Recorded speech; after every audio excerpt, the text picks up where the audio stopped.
عندنا الآن 3 أنواع مختلفة لديكورة المطابخ الحديثة. هذا هو النوع الأول، مطبخ أقصاق ألمنيوم بشكل جميل جدا، زاوية L طويلة مع دواليب دور ثالث. هنا دولاب عياشات زجاجية والفرن والميكروويف. هنا دولاب طويل زجاجي. طبعا المطبخ قبل تركيب الرخام.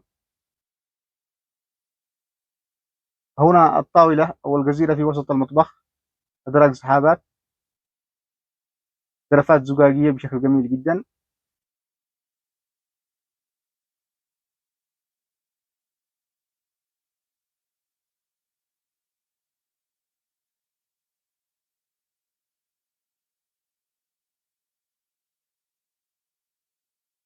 مطبخ صاج ألمنيوم بشكل جميل جدا.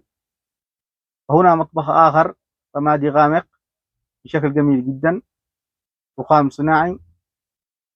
وهنا الطباخة مع مكان للشفاط، أدراج سحابات.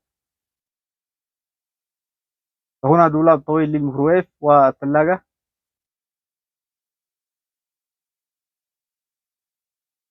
وهنا مطبخ آخر بشكل جميل جدا، ألمنيوم سيلفر مطعم باللون الأبيض على فيبر رمادي مطعم باللون الأبيض، غرفات زجاجية مع الجورجيان. وهنا زاوية للفرن، أدراج سحابات، الطباخة مع مكان للشفاط. وهنا طاولة